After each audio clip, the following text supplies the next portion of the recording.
And welcome to the SimmBros Pod. You know what I was thinking about? Welcoming people. You know what I was thinking about when Richard Sherman and I think it's Andrew Whitworth when they're on Prime. They do it. What? They cheers the mics. Oh, right, nice. Every show. Again, you never watched Thursday Night I'm Football. Chris. I'm Cam. And together, we're the SimmBros. And we're here to talk sports, people. We're already talking sports. I think I was going to say something, too. I was actually thinking this yesterday. Is SimmBros Pod going to always be the name, or is it going to be like blank a blank pod with SimmBros? Interesting. Right? Because I feel like there are names of pods now, right? That's fair, but I also think if you have the name, you're the Bill Simmons podcast. It's always been that. That's true. Right. If you have the name, you have the name. Obviously, eventually we're probably gonna have to change it. It's the sports talk sesh with SimmBros. Yeah. Right. I think the goal would be to have full SimmBros, obviously. Yeah, that would be great. Yeah. What I've seen now is it's not called there's Pick a Side podcast. There's whatever. Stay hot, stay ready. What would ours be? Whatever. We Locked In Productions. We can workshop. I like that. Not bad. There's a lot of sports to talk about. This is Locked In with the SimmBros. A lot of sports to talk about. That's a good TV segment. It's not bad. Yeah. I don't hate it. Who you locked in on? Locked In Studios. I kind of like that too. That's not bad. You know what? We actually have been talking about what's the real big media name? Locked In Production. Woo! And it would show up at the Omaha Productions on Brian Windhorst pod. It's locked in. The intro is a lock. Getting it's how the old school locks. It's when it's on the outside and you turn it and then you. That's pretty. And what would it be pictures of us going around having conversations, or what would the intro be? It'd be us holding bars because we're locked in. We need to get a good editor. Jail bars. Anyway, NBA playoffs full swing. I like Locked In. This is good. Full steam ahead. First time there are 6 of the 8 series went 6 games at least since 2014. Yeah, never seen that. So it's been great nonetheless, and I think it just reminds you. NBA playoffs, how much better they are, how competitive these teams are. And I think also there's no pushovers. And maybe the one thing besides I guess OKC and San Antonio are really their own tiers, but every other tier of team are more or less the same. It's getting muddy with the middling team. Yes. Minnesota, they were the 5 seed last year too, right? And Lakers were 4, or they were the 6 seed last year. I think it was 2-7. Lakers weren't 2. 3-6. 3-6. Yeah. Same thing happened this year, right? You have Detroit now, the 1 seed, but Orlando looks like the 1 seed. You have Philadelphia as the 7. Neither of them look like the 1. You have Philadelphia as the 7 versus Boston at the 2. Might do it, yep. And then you also have... Knicks Hawks. The Hawks look pretty solid for a little bit. They did. I think not anymore. Honestly, I think that we can talk quickly about that. I thought that was Fugazi series. You win 2 games by 1 point. Well, look, if you're the Knicks, you can't lose those games. It's true. And I think the Knicks should have honestly gotten it done in 4. But probably. Really, the Hawks... the Hawks didn't look like they had a chance. Hawks look worse to me than... no. Portland, San Antonio should have got done in 4 too. But Portland looked solid at times. We're getting ahead of ourselves. Yeah. But 6 series that went to 6 games in the first round. It just... Thankful that we get good basketball. I'm upset that Adam Silver gets to make his victory lap. But look, this was playoff basketball is great. This was one of the worst regular seasons, maybe literally in NBA history in terms of uncompetitiveness. Teams were tanking in February, even earlier, bro. And also OKC was the best team in the regular season. Players were getting hurt. There's a lot of injuries. Jokic was hurt, Doncic was hurt, Wemby was hurt, even Shea was hurt for a little bit. It was just kind of a rough regular season all around. We got we have a great playoffs. That's the one thing you have to be happy about if you're an NBA fan. But what I'm not happy about is I don't like how Adam Silver is the playoffs, even though, yes, it's true. I don't like how he's, kind of thinking the playoffs is the season. It's I don't like that either. We should have more of a focus on the regular season as well. Look, the playoffs being this great basketball, amazing. It's a cherry on top of everything. Look, it's a great product, right? But the regular season is so forgettable, and it's from October to April. It's just a forgettable 6 months. I think needs to be a lot exactly better. What it shows you is that. So this is what happens when teams get 2 days off. When they get to actually game plan for a game. Yeah. When they get to actually play a game. I know we need all these games in the regular season, but I'm just saying imagine a world where the NBA is 45 to 50 games. That may be a little low. That's low, yeah. It might be a little low, yeah. 60. But imagine if you got this basketball throughout the entire year, it would feel. That's what I'm asking for. And like, it would feel like college basketball in a good way. Yes. Where college basketball, you never have a season. Yeah, you never have 2 games in 2 consecutive days unless it's like a tournament. Yeah. And like you get the best product. It feels so much more important. College games like Tuesday and Friday, Monday and Saturday. It feels, every game feels so much more important in college basketball. And the NBA could do like a quarter of that. I think that would be very helpful. Again, there's just too many games. And truthfully, you're not going to extend the season. You're not going to go starting in August and then, stick in April or, whatever the case might be.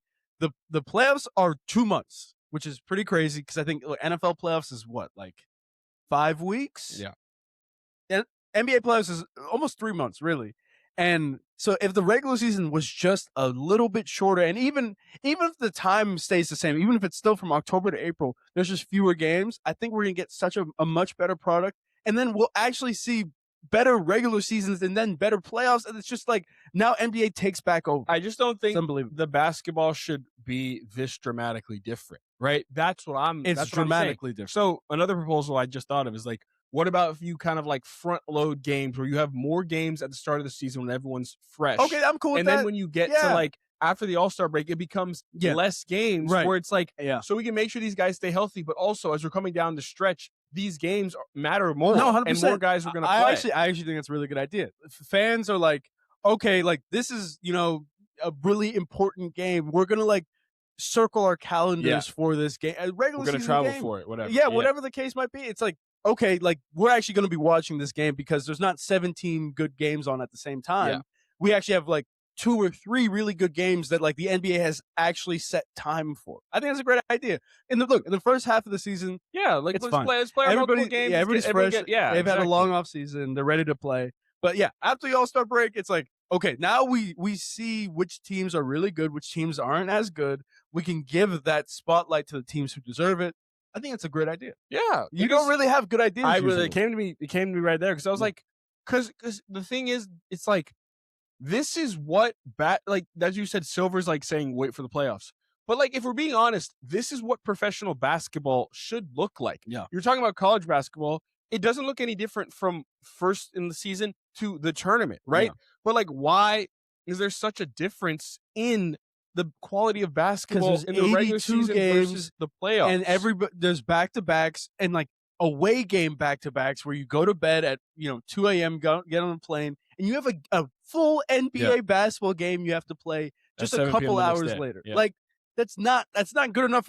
Some of the best athletes, and being really like, if you think about it, I think basketball is probably the most athletic sport, right? You need to be able to run fast and jump high and move your body laterally very quickly in like ways you don't really have to do in baseball. Yeah. Football is a little bit different. I wouldn't necessarily. There's more breaks. And it's also it's athletic in football, but it's also like bruiser a little bit too. But either way, in basketball, you have to be extremely athletic, and we know you need sleep, you need rest. That's why if you didn't need sleep and you didn't need rest, there wouldn't be breaks in between in the playoffs. Like during the MLB, there's games on back-to-back nights because you really don't need that much rest between each MLB game because you're not really exerting yourself that much. It's more of a mental thing, if anything. Mm-hmm. But for basketball, there's obviously games in between days in between each game and during the playoffs. So why don't we just emulate that in the regular season? And I get it in the first half, I'm with you. It would be too much. But either way, second half, if they can just bring that back, I think it'll be a lot better. There's no doubt that there should be 2 days off between every NBA game down the stretch. Like I don't know why there isn't. Like you get the best quality of product. I'm cool with one day at the minimum. But like, why not? You know what I mean? Like you can't make a schedule that would make it worth it. And it's just like you said, the sleep's important. Like think about guys like you said, Shohei Ohtani, LeBron James, right? Yeah. They're like sleeping 12 hours a night because they have to. Like LeBron, God willing, has never had a crazy injury. No. He's obviously a different type of human being, but still think about like Dante DiVincenzo. It's just unfortunate. He plays 82 games, probably does a lot of damage to his body throughout that. When you're playing in all of those back-to-backs, right? Yeah. As DiVincenzo is, you play all the games, you're playing all the playoff games, and then you step back one day and you tear your Achilles. Oof. And people can say it's whatever for whatever reason why we're seeing more Achilles injuries, but I think it's like what you just said. The playoffs and NBA in general is just way more intense than it used to be. Yeah. And these back-to-backs And the fact that these players can't get real rest means they're putting their bodies at risk. And that's probably what happened to DiVincenzo. Bro. 83 games, 86 games, and then his body just broke down on him. This is a little off topic, but I can't believe A-Rod tore his Achilles 4 minutes into his Jets debut. Oh, yeah, that was crazy. I mean, no, sorry, 4 plays in. That was unbelievable. Tore Achilles. I can't believe that. He's holding the flag. The Jets are actually cursed. And I was watching it at the gym. I was like, there's no way. I was like, crazy. This is going to be a solid team. I always remember what's crazy. What? Playing against Garrett Wilson that day, and I was only up like 13 points. Oh, my God. I think I played against him. Oh, no, I had him. I was only up like 13 points, and I was like, I'm going to lose, right? Right. But then he goes out, and I won. I think Garrett Wilson had a touchdown in that game. Yeah, he did, but I still won. He had like that one-handed catch or whatever. Yeah, but I still won. Yeah, crazy. What a crazy game. Yeah. That actually sucked. I was not happy about it. But either way, I completely agree. Look, we need we know this. Like we have some of the best like sports medicine and sports doctors, and we've learned so much about how the body reacts to stress and use and exercise. We know that sleep is like the number one thing. And we shouldn't be sleeping on planes. Yeah. Like that's just to play the game to play the next day. Like obviously you have to travel, but like of course yeah. Look, sleep on sorry. Like yes, we should be getting your requiring on a plane, relying on a plane sleep. It's just look, it's not good enough. I think eventually it might have to be the next commissioner, honestly, which is crazy to think about because we know what Silver's going. Like we know his MO. He wants to make as much money as possible for the owners. That's what he's going to say. Because guess what? When the owners make more money, they're happier. They want to keep Silver in his job. I'm sure he's getting paid a lot of money too, right? And so just like every other, we need the next commissioner to be like, I want the best basketball. Like, I want playoff basketball every day, or at least something close to it, right? And if we can get a commissioner who is like that and it's like, you know what, owners, like back up. This is going to be better for us, actually, because people will be willing to pay more money. That's the point. Then I think the NBA is going to actually peak, truthfully, when that happens. That's the point. So, I mean, who knows? How long do you think Silver's going to be commissioner? He's got a good amount of time. He's like, we just checked his age, right? He's 63? Like 62 or something, 63. Like, he's got a good amount of time. Yeah. And they love him. They do. Because it's sponsored by FanDuel. Everybody's making money. Yep. Everybody's making money. I mean, Malika Andrews, what did she say? What? And this is the halftime report sponsored by FanDuel, represented by There's something on DoorDash. NBC. It's the playoffs presented by Google. Our coverage is brought to you by Kia. Yeah, I mean, what? Come on, like, man. Come on, are you serious, dude? Come on. So, what is it? What, are you gonna go buy Kia now because of that? Yeah, I know. Like, and they pay. So, I know. Yeah, seriously. So I agree with you what you're saying, and I think it just kind of shows you a little bit more that like. People are just always going to be dumb and they won't think second order thinking. It's like we've seen a lot when you post on social media. Like people won't ever think for a second. Right. They're taking everything at face value. Yeah, the initial, and even the owners are, right? The initial shock of like, wait, what do you mean? Yes. What do you mean? Exactly. What do you mean Jalen Johnson's not the best player? Like he is the best player in the Hawks. It's like, well, he can't lead the Hawks to a series win. And even what I'm saying is like you're saying too, with like if you just think that there's less games, if you make regular season basketball more like playoff basketball. Yes. I mean, there's less games. You obviously charge more for playoff tickets. That's the thing, I mean, right? come on. So it's like, but they're like face value, we're losing money. Right. Face value, we're having less games. Face value, it's less gate fees. Right. But 5 years down the road, when the NBA product is so good that a game on Tuesday means something. Yes. You're going to have packed houses and you're going to be like, you know what? This is an important game because it's for the Pacific Division. Yes. And like, that's another thing. We need divisions. Yeah, I mean, think about it. Big Tuesday, right? Whatever it's called. Super Tuesday in college, right? Yep. Like, I'm tuned in for Kansas, Arizona. Like, I was tuned in. I'm like, oh, but this should be a really good game because like they've been hyping it up. And it's on a Tuesday at 5, 6 o'clock PST. That's not a good time to put any sort of sporting event on Tuesday at 6 p.m. But guess what? I was tuned in because it's good basketball. It's good product. They've been hyping up this matchup for, honestly, like a week. And like I'm excited for it, and it paid off. If every game was like the playoffs, everybody would make a lot more money. And the fans would be happier. The players would be also happier because they're more well-rested. And we would just get better product and on the court. I ask this question right now, too, now that I just think about it. Do you think the fact that the games are so different is the reason why we're seeing more injuries? In the playoffs. Ooh. Like, do you think that because I mean, there's kind of post through regular we're seeing a lot of calves. I definitely we're seeing like I will say that obviously the intensity factor has been, up the notch. So here's the one thing. Yes, the intensity factor has obviously gone up during the regular season. you can relatively coast. Obviously, these guys are still NBA players, so you can't just coast through the NBA. But it's definitely not as much intensity, and like it's a jump in intensity. That's like a shock to the system. It is. So, like that's why we're seeing all these first round injuries. We're probably not going to see any second, third, or even finals injuries. Hopefully not, because this is the initial shock to the system of like, oh, okay, now we're actually playing basketball. Yeah. Like we're actually playing Yeah. real basketball. I got to like box out and like throw a couple of Like Aaron Gordon was fine, then he comes with a calf. Yep. Like Aidasumu comes with a calf. Yep. Kyle Anderson. It's just like, yeah, it's just, but it's just like, it's like those soft tissue things that it kind of like what happens in the NFL when you're just starting, right? Yeah. Like, Yeah. see, it's like, it's kind of like what you said. Usually the hamstring injuries, a lot of them happen early in the season. It's true. AJ Brown, Nico Collins, all those guys, right? Like, because you haven't played that fast. You really don't really see a hamstring injuries in week 14. No. You see more like ACL tears. It's like, okay, wait, of course. This guy has broken ribs. Yeah, but it's like it's not as many soft tissue because their body is now acclimated to it. Yeah. And this might be the reason why. It's because their bodies aren't acclimated to it. And because they're playing in like, it's kind of like you're playing pickup in the regular season. Yeah. And the playoffs come and it's like, oh, I have to push off a little bit more. Oh, like this is not how I was playing basketball and I'm not ready for it. I need that extra step, that extra boost. And by doing that, it put a lot more strain on my body. Crazy. Anyway, I think this is really simple. And unfortunately, Adam Silver is never going to do it because it's going to make less money for the owners and the owners are going to be unhappy. And Adam Silver doesn't like when the owners are unhappy. That's why he fined Utah Jazz billionaire owner $500,000. For most, that's like 12 cents for most people. Like oh, you find me $500,000, whatever. Not for me. So yeah, let's talk playoffs though. Starting in the West, let's get over the series that are already over. Yeah, Thunder swept the Suns. That wasn't even. The Suns are actually a pretty good team.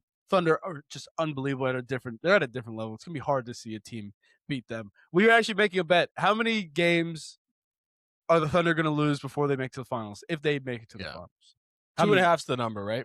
I would say 2.5 for the two series. Yeah, give me the under. I mean, look, they're sweeping the Lakers or the Rockets, whoever it ends up being. Probably the Lakers. And then it's gonna be a 2-game. KD is praying the Rockets lose, so he doesn't have to keep faking this injury. It's fake. He's fine. He keeps getting ruled out. Like he's sprained faking this injury. Sprained ankle. He needs them to lose so that they can. Well, yeah. I think the Spurs. I think the Spurs could get 2 on them. Maybe exactly. They could get 2. Maybe the Lakers aren't getting any. No. Or the Rockets. The way Austin Reeves, everyone's like, "Well, Reeves coming back." No, come on. Playoff Reeves. We've seen how he plays. Honestly, Thunder Reeves. Like whenever he plays the Thunder, they have 17 guards to throw at him. They're like the difference. I mean, because again, Austin, I think he has a great handle, but also has such a loose handle. And you can't dribble in front of Casey Wallace. You can't dribble in front of Alex. Even if you get past one of them, they're all in the gaps. Oh my God, yeah, no, it's unbelievable. They're also hand checking, but it's fine. They don't call the fouls, whatever. Yeah, so those series are done. Spurs would have swept too if Wemby didn't get hurt. But yeah, the Blazers again, like I think it's the Suns too. You just got hit by a buzzsaw. Like these two teams are different teams, right? Yeah, they're the only two. They're the only two in the league that's like. And I still think the Thunder are still in a different league. Yes, I agree. The Spurs. They don't have Jalen Williams, bro, and they're still playing this way.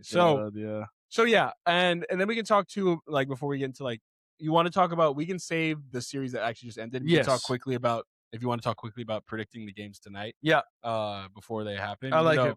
Even though people won't listen to this until tomorrow morning, but we'll see if we're right. So we're obviously recording this on Friday. Yep. So Lakers Rockets play today. Yeah. Celtics Sixers play tomorrow. That's on Saturday. Pistons Magic play Game 6 today, and then Cavs Raptors also play Game 6. So who's going to 7? I told you I think 2 of the 3 are going to 7. I think 2 of the 3 are also going to 7. I think we have two different ones though. Yeah. I have both East series going to 7.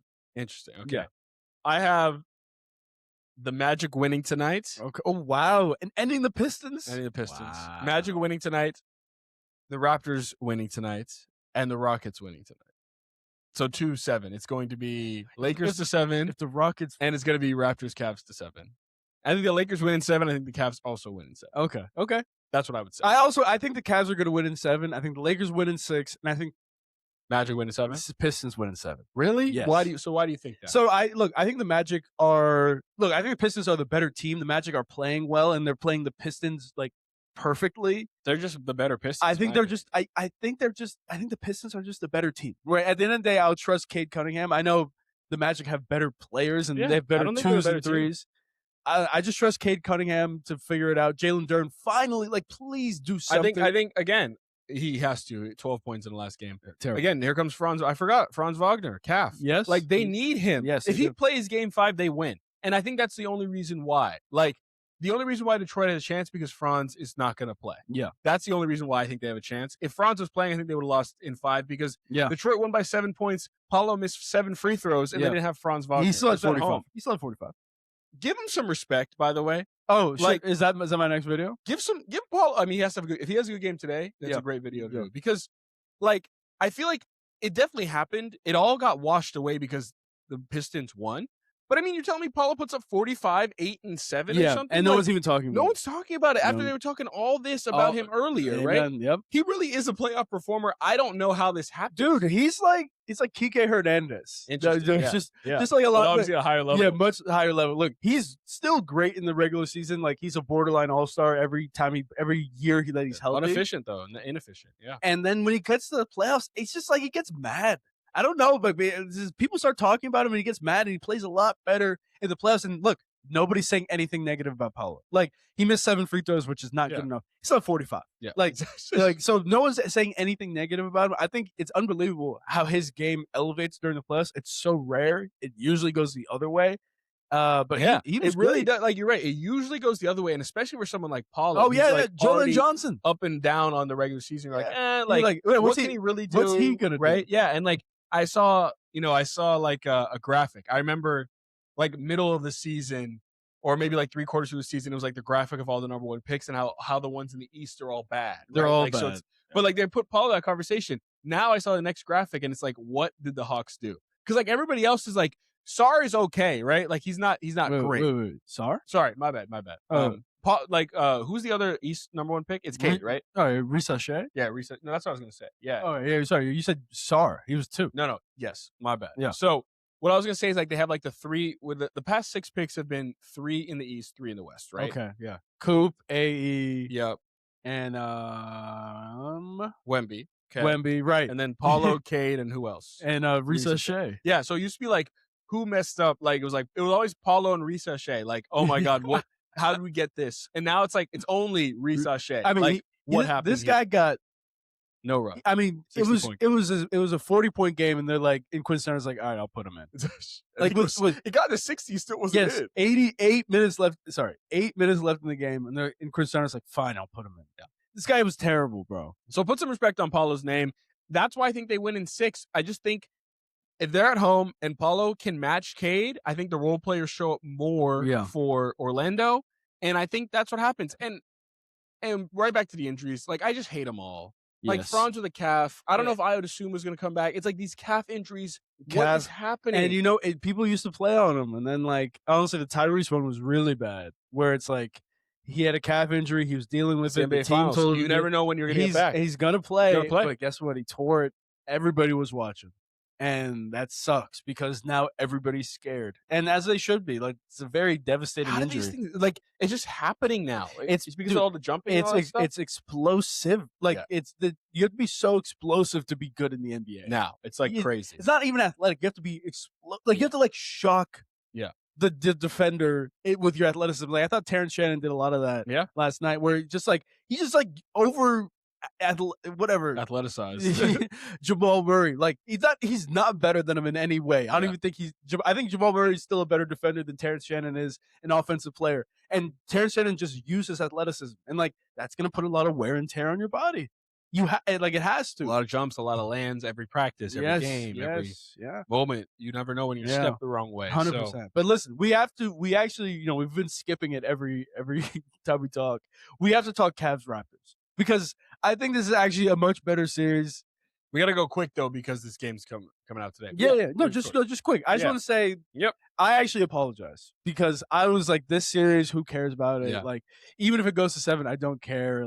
I care. No, these guys have actually been playing some good basketball. It's been fun basketball, right? Where it's either extremely low scoring, which is pretty fun sometimes, or it's kind of high scoring. But it's one of those. This is one of those situations where you really have no stake in the game. You don't care who wins. Yeah. You're just watching basketball. I wonder if you have the same realization as me. So whenever I run on a couple of days, like Tuesday and Thursday, I put the games on the TV, and I just like, this is the first time I can really like actually watch, right? And like kind of get my brain to watch these games and not like be on my phone or whatever. Like when you're running, it's terrible. So you got to like change your mind and not change your mind. You got to just like keep your mind into the game. Like that's what I told you when I was watching like Isaiah Johnson. I was like, I just locked in on Isaiah Johnson for like the first half because there's nothing else for me to do. Right. Yeah, you have to. The realization I had is Scotty Barnes is pretty good. And I didn't know that. Like, I really did not. And I will tell you this. I sent this to my group chat. I have not watched Scotty Barnes for that long of a sitting. That was 1.5 quarters. I've never seen him for that long. And I was like, wow, he's actually pretty good. He's hitting all his mid-ranges and he's like facilitating the offense. Yeah. And then their coach was like, he's not even close to being as good as he could be. 100%. So like he can't really shoot threes yet, but like I was impressed by what Scotty Barnes is doing in his first playoff series, right? No. I think he was in playoffs as a rookie. Okay. But either way, still very good. Like I was impressed by Scotty Barnes. I think like he's on the Giannis track, right? Like there's not like I think that's the ceiling is he can be a guy who's completely initiates your offense. When he goes downhill, you better watch out because he's going to dunk on you. He has a solid mid-range game, and he's an A defender too. Like rim protector. 6'10"? Yeah, 6'9". Yeah, but 6'10", he's long. Like he can play on the perimeter. He can guard all 5. Yeah, he can be a weirdly good rim protector. Scotty Barnes, his ceiling is so high, and like when you're playing in Toronto, no one else really watches it. Like that's just how it goes. And I'm with you. I don't really watch too much Scotty Barnes. Never. I only watch it maybe the second half when the Lakers are playing. Yeah. Like exactly. And they're also never on national TV. Like no. And I was like, who are these Raptors? Yeah. And you know what? Like you were saying, this is like good for the Raptors, but this is an indictment on Cleveland Cavaliers. Dude, I was just watching the Cavs play. They don't want to win. Like Jared Allen is just he's trying to get a dribble move on Colin Murray-Boyles. Him and Mobley are the worst. I don't even know what you're they're going the softest and bigs. Harden, dude, just bad passes, man. Sometimes, like he's one of the best facilitators in the NBA. Just some bad passes, like really bad turnovers, and it's just like, what are you guys going for? I think I would take the Magic over them. Over who? The Cavs. Oof. I mean, who knows? That could be a weird one. For the one reason is because we've seen this happen before. We have seen. They're already like what I want to say is that Magic in the Eastern Final. Mobley and Jared Allen are getting pushed around by Colin Murray-Boyles, who they listed 6'8", 6'8", 6'9". Yeah. I mean, come on, you got like that doesn't make any sense to me. No. We're learning that Jalen Duren is soft, so I think they would be able to get through them. But like the Magic are physical. Yeah, that would be a. First of all, that's just Cavs Magic is so 2008, 2009. It literally LeBron, is. Dwight Howard. But like, I just don't think I watch all the Magic games. Because I think that like Harden and Mitchell are gonna do whatever they do, but they're usually gonna fade in big moments, right? Yeah. Like, so then what? Like, Jared Allen and Mobley, we at least have some big presence. And honestly, Paulo, he rises to the He occasion. does. Mobley can't. Who on that team could guard Paulo? Oh, I also mentioned in my interview yesterday, rise to the occasion, you fall down to your systems. Yeah. I mentioned that, and so I don't think he liked that one either. Why? I don't know. Well, I don't really know that. I don't know the context of why you said. I think he would ask me like, "How do I do under pressure?" or something. I don't know. All I would say is like, there's just too much fluff. I do understand what you're saying. Like, where is the tangible example? Like, you're like, what do you do in tough times? I don't rise to my systems. I don't rise to my occasions. I fall down to my systems. Yes, but so what? You put the systems in place. But like, yes, but what is the example? But whatever. That's why I didn't get it. Hey, you never know. But yeah. Yeah, so we'll see. The Cavs notoriously choke. Yes. The Raptors, the one thing I'll say is that like they have not won a game in Cleveland in the playoffs ever. So 9-0. Like I don't think they're gonna win another game. I mean, they could. I think if Brandon Ingram's not playing, they don't have a chance. I hate those stats. Yeah, that's true. But I mean, like again, there's not the same teams, different teams. Of course, but exactly. You never know. Like what was it? The Bills never beat the Broncos historically, or something crazy. They still haven't, right? No, the Pats never beat. The Broncos. It's like in Mile High. Yeah, it's they got it done. It's a different team every year. This doesn't mean anything. That's true. But anyway, let's move on. Yeah, move on. So we'll see what happens in those games. And then Lakers, Houston. What do you think? You think it gets done now, right? Yeah, I think it gets done now. Look, like the Lakers have the two best players in the series in LeBron and Austin Reeves. Like I guess you can put Şengün 3, but like this Rockets team is just not good. And if Luke Kennard, the one thing is like Luke Kennard was a factor for the Lakers. He has been shut down ever since really game 3. Yep. And when he's not hitting his threes, it's just like, what is he doing? Because they're switching him on to Amen Thompson. I'm trying to get that right. Mm-hmm. They're switching him on to Amen Thompson, and he's just like, again, using his athleticism against Luke Kennard. Like Luke Kennard's not very athletic, and like there's just always all these times where just like Amen Thompson's just driving right past him, and it's kind of like embarrassing, honestly, because they're trying to put Luke Kennard on Reed Shepherd, have those guys just like do whatever they can.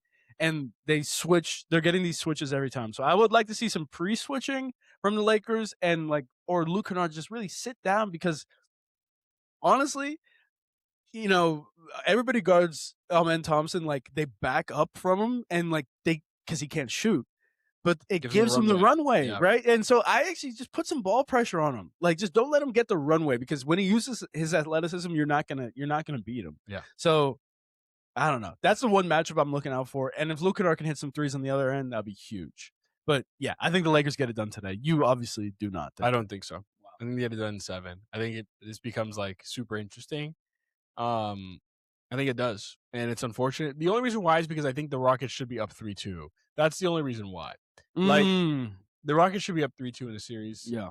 And again, this would save everything. The Lakers could just lose in 6 and move on. But now it's like LeBron can't blow this 3-0 lead. No, you cannot. So like it goes from like such a high to like I would rather have the Rockets just up 3-2. That's what it should be. Yeah.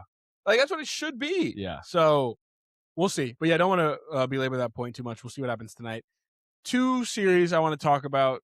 We can start with the Hawks because I think we'll talk more about the Timberwolves. Yeah. Hawks, Knicks. Knicks take care of it in 6. It probably should have been done in 5, if you ask me. Maybe 100%. even 4. Yeah. Hawks are the classic team we kind of mentioned last week, where like you have all these guys who are good in the regular season, which again we just talked about. It's a different game. Different. And then they play in the playoffs, and it's like, why do they suck? Terrible. Jalen Johnson just missing free throws everywhere. These guys Turnovers. They can't score. Can't score. I mean, again, I think it was 11-8. Yeah. And then it was 60-15. I'm not even joking. That's what happened. Unbelievable. Hawks were up 11-8, and then they started 60-15, 52-4 run. I remember I just kept looking at the score and kept texting. I'm like, dude, were you watching the game? Yes. Yesterday I was watching it. It was just like it was unbelievable. It was unreal. I was like, 23-2 run by the Knicks. Yeah. Oh, wow, that's a big run. Like maybe the Hawks will like dent into it. Right. It's like 17-point game. Yeah. Okay. You know what? It's not over. Like whatever. Oh, okay. It's over. Like 40. It's a 40-point lead with 13 minutes into the game. This game's over. I think that summed up the series. I think the Hawks won 2 games. It wasn't even really that close. And you know what?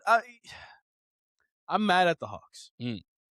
Or I guess I'm mad at Jalen Johnson and Nickeil Alexander. That's what it is. Yeah. Like they're getting all these regular season awards. Jalen Johnson, how many times was he player of the week, player of the month? Top 10 MVP vote. Yes. This guy was averaging like a triple-double. He was playing great in the regular season. Nickeil Alexander-Walker, most improved player. Jalen Johnson, all-star. These guys were terrible in the playoffs. Absolutely terrible. And just like we talked about, man, if you can't score, like you're not going to be good. Like because they're also not. Look, I think Nickeil Alexander-Walker is a solid defender, but they pay him to be a great two-way player. Two-way player. Jalen Johnson should be a two-way player. CJ McCollum should be the extra guy who's like, dude, like quick bucket. Like if he's hot, give it to CJ. Right? Yeah, if he's hot, not the number one option. Not the all right. Give it to CJ. Everybody get out of the way. It's like. This is just look. This Hawks team was just not good enough for me. I mean, you can't lose by that many points in a game 6 at home.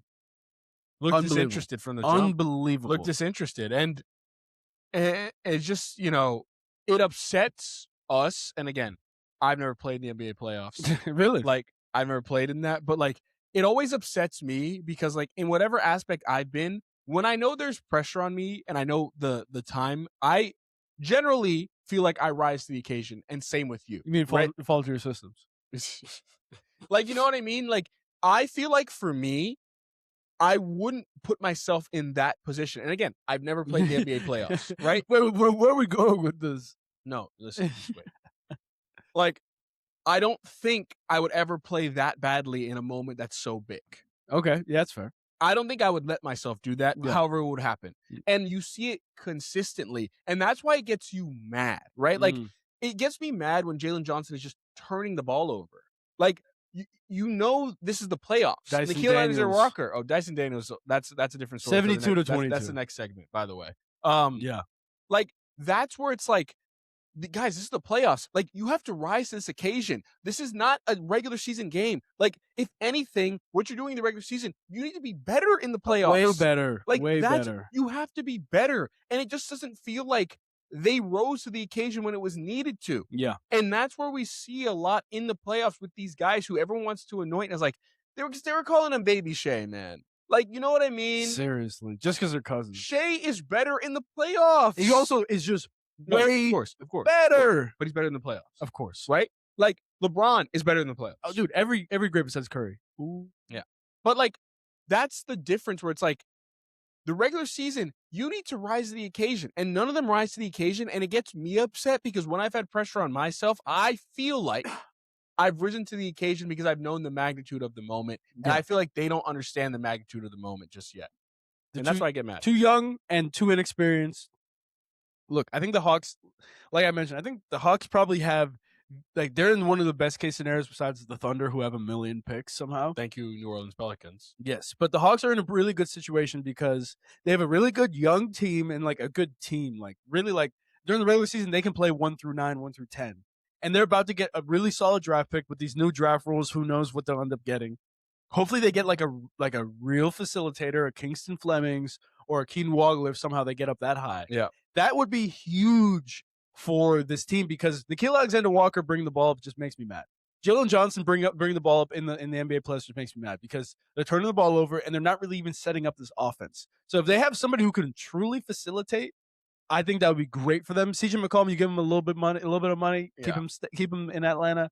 I think this team could be good, but right now I'll say facilitate and also say each of them, Nickeil Alexander-Walker, I saw that notification, by the way. Nickeil Alexander-Walker and Jalen Johnson need to be better at creating their own shot. Like, what I'll say to here is, like, they do. Nickeil Alexander-Walker, to me, feels like exactly who I thought he was. Like, he feels like the Timberwolves. Right, but I was literally about to say, he looks like a role player. Timberwolves, Nickeil Alexander-Walker sitting in the corner waiting for Anthony Edwards to pass him. Exactly. The ball because Anthony Edwards breaks down the defense, and now he's open for a shot. Right. Or he has someone late closeout, then he can drive. Right. Not as opposed to, hey, Nickeil, it's on you. We need a bucket. Like, you got to go get a bucket.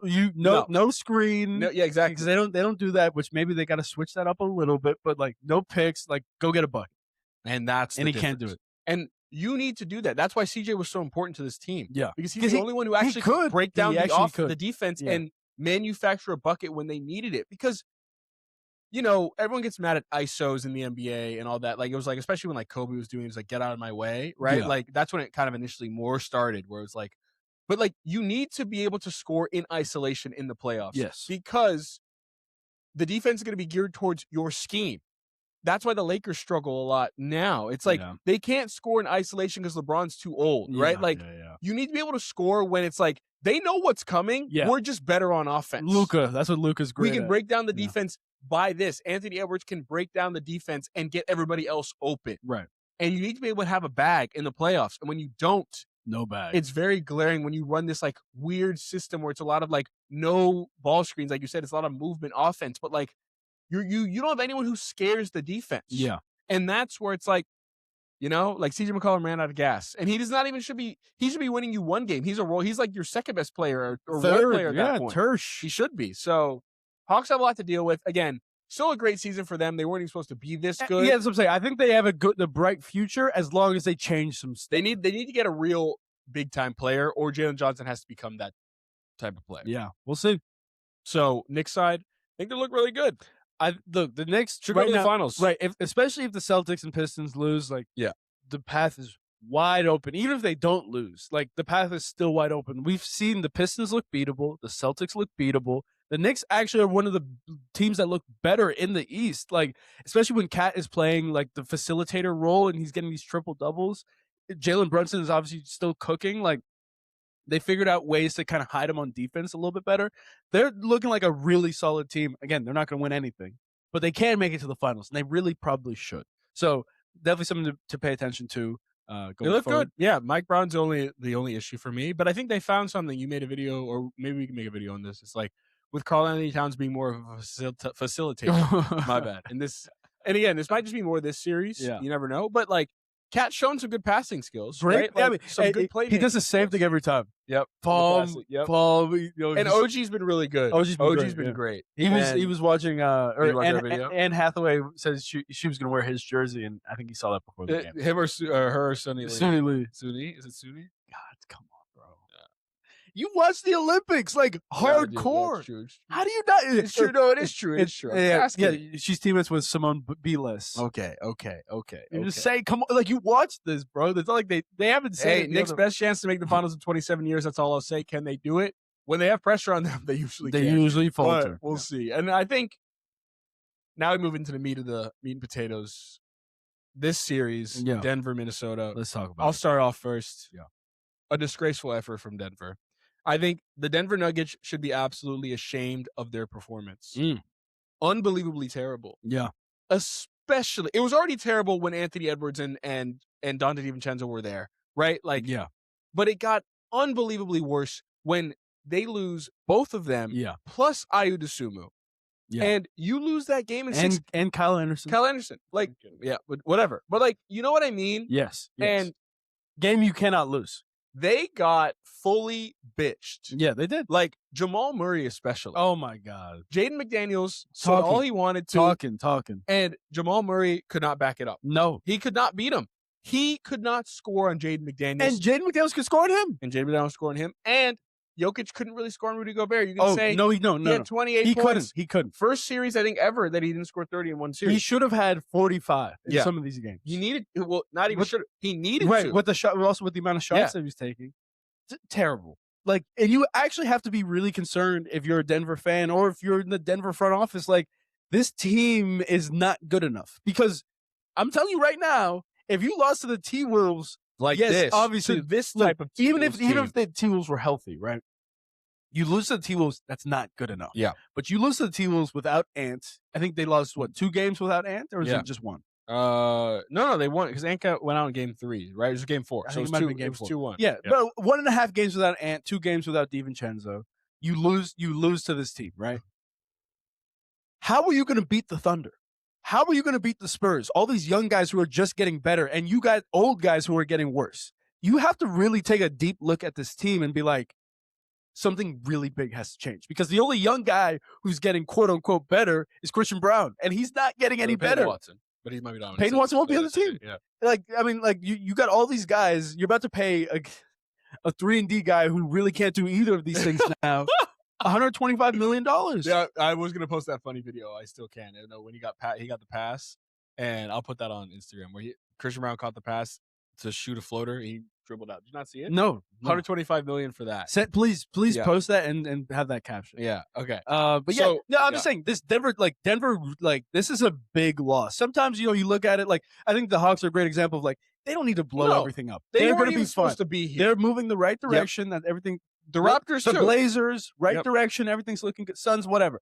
This team, this Denver Nuggets team, you have to blow it up. I'm sorry, you have to blow it up unless you want to be another 4th or 5th seed and lose in the, at best case scenario, lose in the second round. Yeah. Because this team cannot win the finals. Can't even make the finals. Jokic and the Murray look great. So tired. They look old. They look old. Yes. They look old. It's because so much is required from them now. Yeah. I mean, what is every other Nugget doing? Yeah, waiting for them. They're it's all 2-man games, it's a back and forth, a ton, and it's a lot of, like you said, it's not even a lot of pick and roll. It's a lot of pass back. Okay, Jamal, come back to go get it. Yes. Now we're gonna pass back to Jokic, and then pass back to Jamal. And then you got Tim Hardaway and Cam Johnson just standing in the corner. And then you miss a shot, and you got to go play defense on these guys, and you're dead. Yes.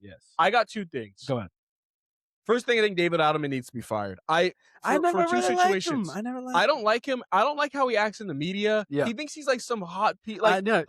who is he? Right? No, he's a son of a very famous coach. Exactly. And it just seems like, don't want to say this, but it's always like, I won't say it. But no. But yeah, it's like it seems like he has like some complex around him, right? Like I know what complex you're talking about. Just because like he's not the most attractive person, like you know what I mean? Like it's like why do you have to be this way? Right? You can just be normal. Yes, you could be normal. Like and they give you the job, and more or less maybe it was Kroenke because of like the budget cuts. They didn't like Malone, but it's like they're talking about Malone. I see all these Nuggets fans being like, "Man, we wish we had him." Like, yeah, and Malone knew. We all were like, "Why are you getting rid of Malone?" I know he's a tough person, but 3 days coach before the end of the season. 3 games before the end of the season. And I bet you, it's really funny. Like Jokic, they obviously asked Jokic if they wanted him to fire, and I think Jokic did want to get rid of him, probably because he wanted a new voice. Yeah. But now he's probably like, you know what? Get rid of this guy too. Get rid of this guy, but you know what? That was better. That was like you miss when you get really coached. Yes. You can be upset, but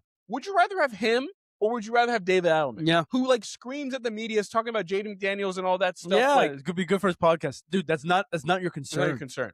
Like talk about how you're gonna defend him exactly, or how your offense is gonna be better. Your offensive rating went down 17 points, and we're talking about Jaden McDaniels. And they're talking about too. Someone's talking about his sub patterns. Like throughout the entire season, they do the Jokic general sub. Will play the whole fourth or play the whole third. Yeah, they'll be up like 8. Yeah, then they'll do the sub where he comes out. Yeah, and for like 4 minutes or 5 minutes in the fourth, and now they're losing. Yeah. You can't continue to force Jokic to play from behind all the time. That kept happening. Like you have to change some sort of sub. Maybe it's Murray doesn't play the whole quarter. Yeah, or Murray something. Like something. You have to change rotations because like you can't force Jokic to play and come from behind all the time. Yes. And the second thing I'll say is, shout out Zach Lowe if you see this. I know he doesn't control his own podcast, social media. But Zach Lowe said it from the beginning. I think everybody, when the Cam Johnson for Michael Porter Jr. trade happened, everybody, including me and you, were like, this is great. Oh, my God. You just got Cam Johnson, who can actually drive, who can actually like make better decisions for Michael Porter Jr. Great. Who cares about the 2032 unprotected pick, by the way? Who knows where Denver's going to be in 2032? Just a question, even though the lottery might be different.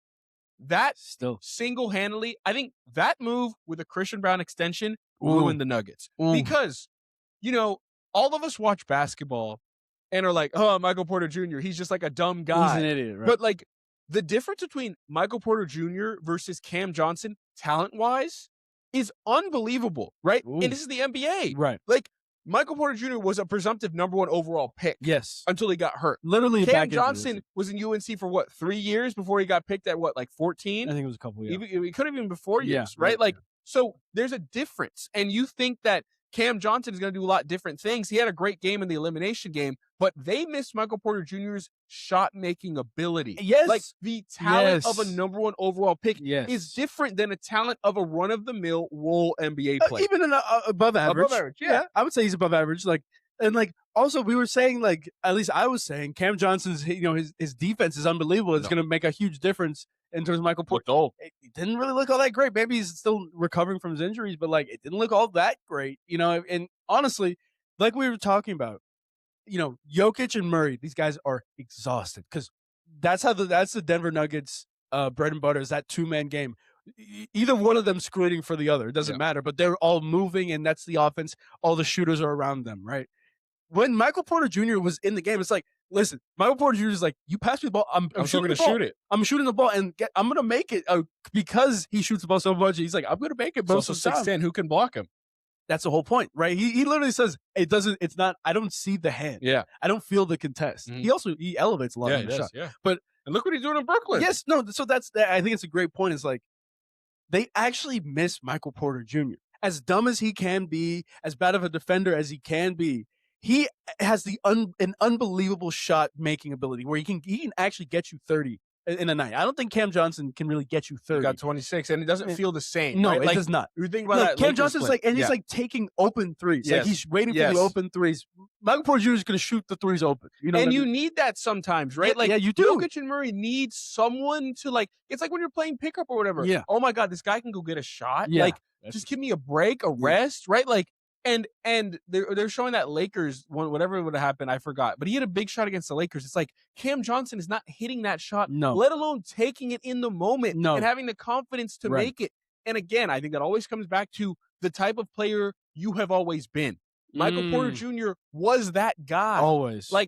Not even that guy. that guy. He's like number one. the number one overall player in high school, the number one overall pick, presumptive favorite before he got hurt. Yeah. Cam Johnson, a great player, UNC for 3 years plus, right? Like he was good, but he wasn't the same level. No. And that also has your confidence, right? Like Michael Porter Jr., yeah, it might be a dumb shot sometimes, but he has the confidence to make it because he's always been that good. Right. And you said roll your eyes at him sometimes. He was a great rebounder for his size, too. He was a great worked rebounder. very well with Aaron Gordon because they're both tall guys who can guard different positions.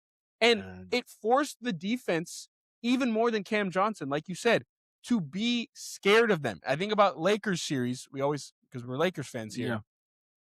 Like Rui guarding Michael Porter Jr., he can do what he did to Michael Porter Jr.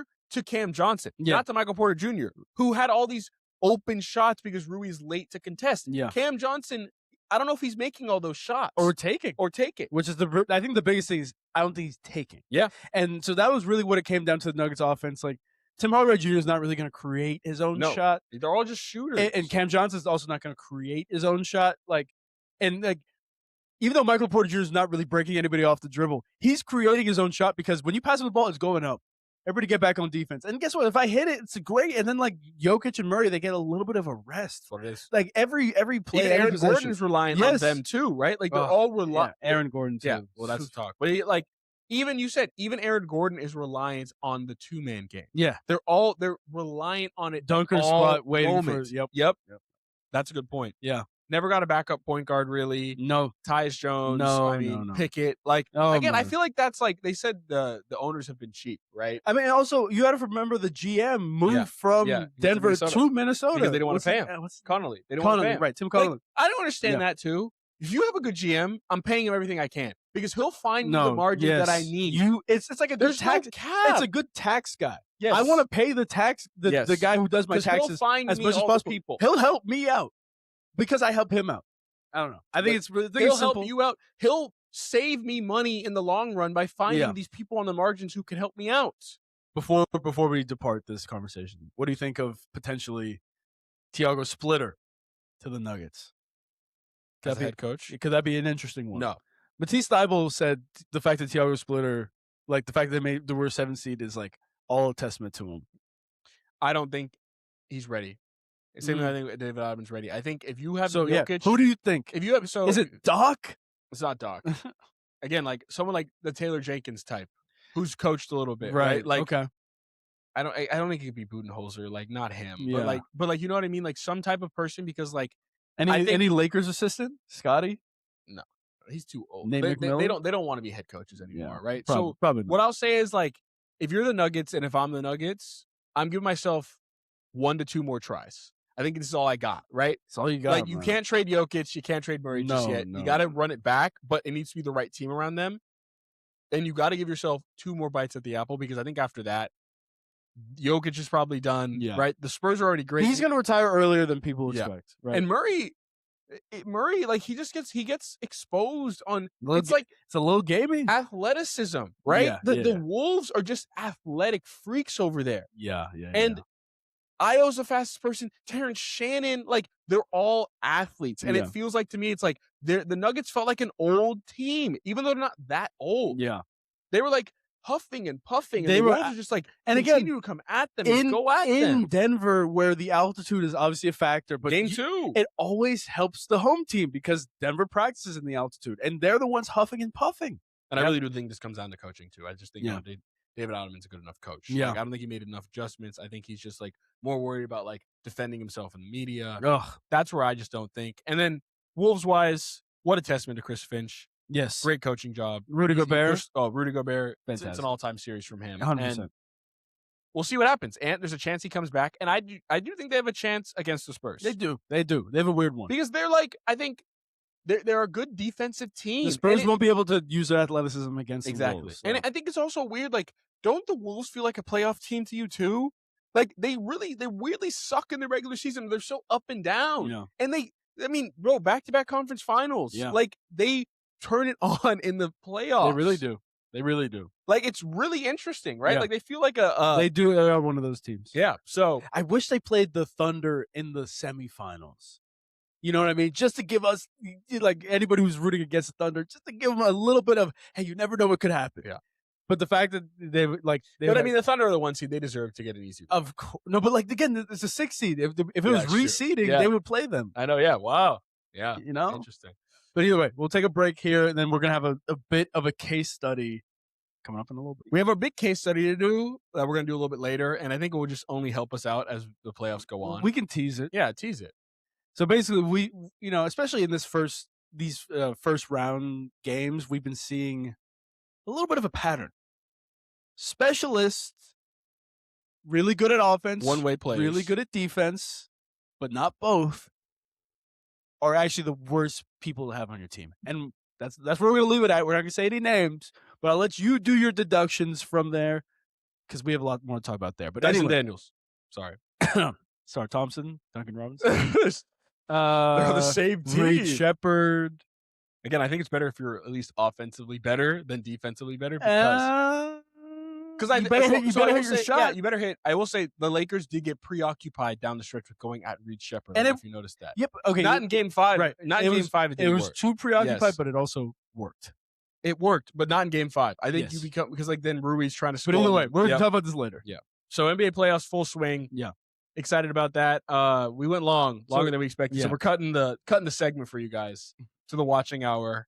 Marty Supreme. Wait, first of all, Celtics-Sixers. You didn't make a prediction. Oh, Celtics-Sixers? 6 and 7. I also have the 6 and 7. I'm rooting for that. A 3-1 comeback would be the Sixers are America's team right electric. now. I've always loved Embiid, man. I actually have always loved Embiid. Yeah. Like when it was him and Jokic and people were like, and when it was close, it's not close anymore. It's still Jokic. But when it was close, I was like, hey, we got to put some respect on Embiid's name. This guy's getting he's averaging 40. Do you think Embiid's the most what-if star of all time now? Because people were saying Derrick Rose is Embiid. No, it's not Derrick Rose. In the NBA? I think Derrick Rose hit his ceiling. Someone said Brandon Roy. Yeah, but Derrick Rose, yeah, exactly. He hit his ceiling, but he never got to really experience that. Okay, that's what they're saying. I'm just saying, how much better could Derrick Rose have been than his MVP season? Sorry, I think we're missing the point there, right? That's fair. How much better could he have been? That's fair, but he never got to be that for a long time. Okay, right. That's need one MVP too. So that's why I'm like Brandon Roy's better in my opinion because I think he never hit his ceiling.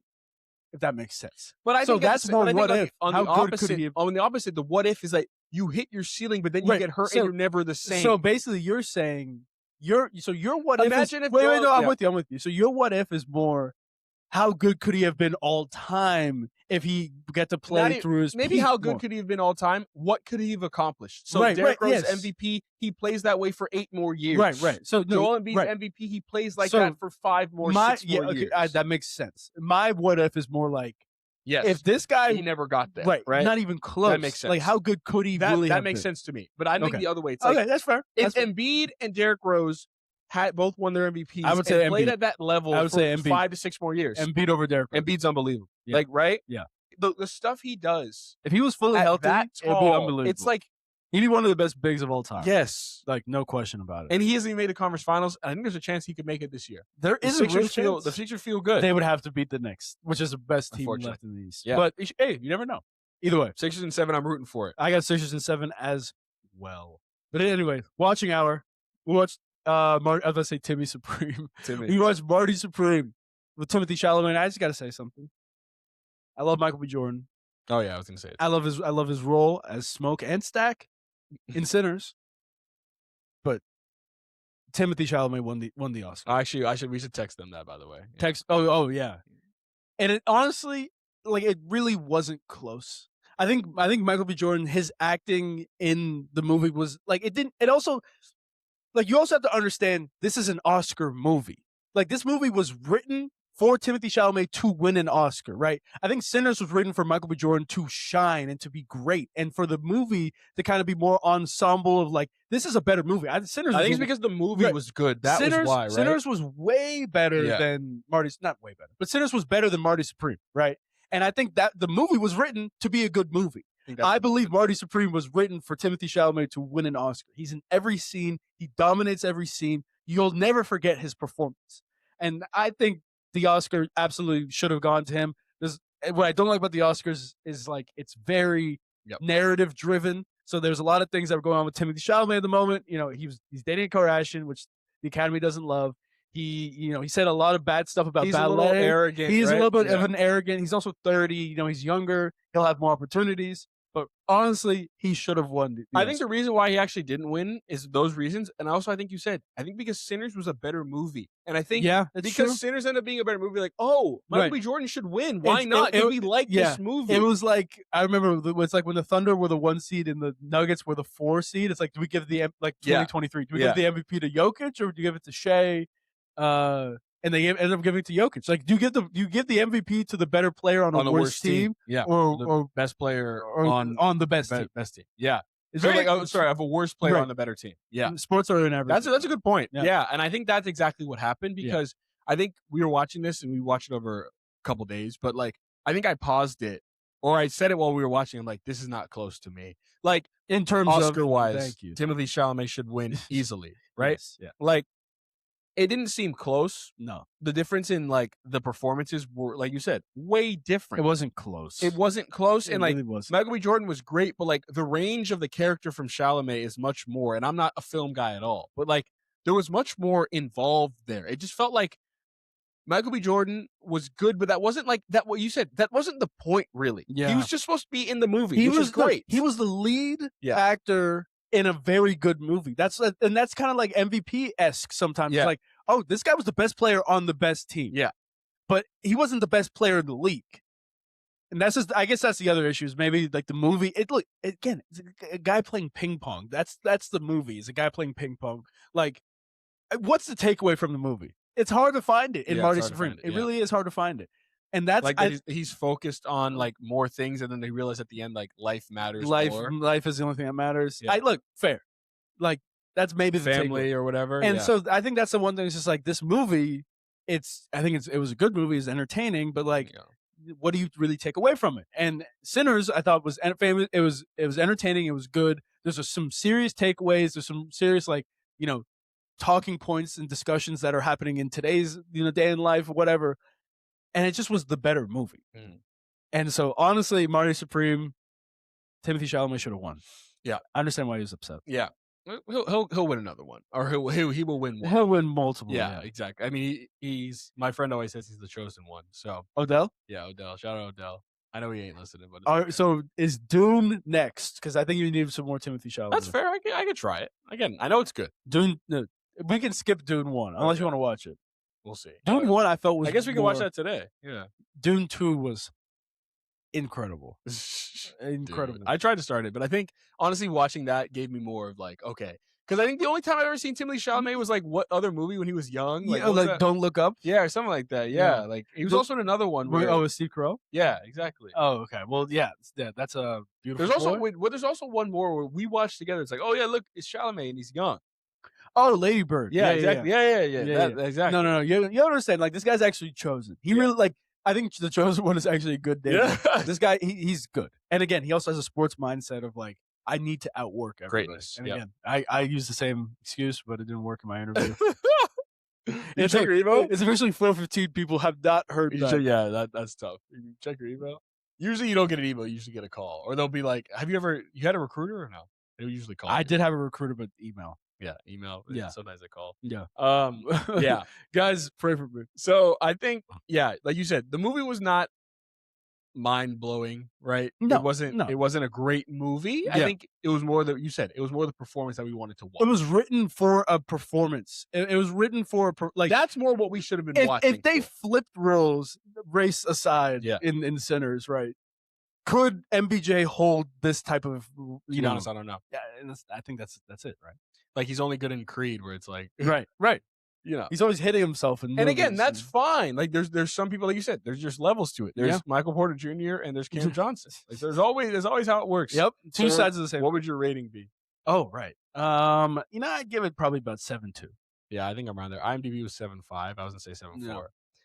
Didn't move me. Didn't move me too much. I thought it was a solid movie. It was interesting. I really don't know what the takeaway was. Like this guy's like he's a hustler, which I think that was more the takeaway. This guy's just hustles, and then he figured out how to, like, he's a hustler who just wants it, and he figured out how to be a father. I think towards the end, like he understood that like this is actually what matters. Yeah, I wish I would have seen more from the ending, honestly. Yeah, that's true. what I would have said. Like maybe like skip some of the, I know, like the back and forth. Like and like I would like to see like what, because like I think it's like which back and forth.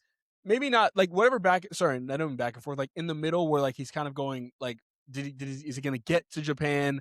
All that stuff. I think that's fair, but I think I would have loved to see a little bit more of like how his life changed once he had the kid. Yeah, you see it right there, and it's like, okay, but is he really going to change, or just emotional? Actually, I disagree. I think that would have been really bad. Okay, like we saw his life change. You know what I mean? Like that we saw it. That like that emotional reaction, like that's his life changing. And like I think if they showed that, it just would have been like in La La Land. You know, at the end when they showed her like their life together, I'm like it just took forever. Yeah, that's fair. It's like we get it. But I did like seeing Thanos after he won the world. Like see what his life was like with the tea grilling. I just want to be as calm as he was. What a goat! All right, yep. Thank y'all for being here as always. And with that, we'll see y'all next week. Stay locked, people. Let's go.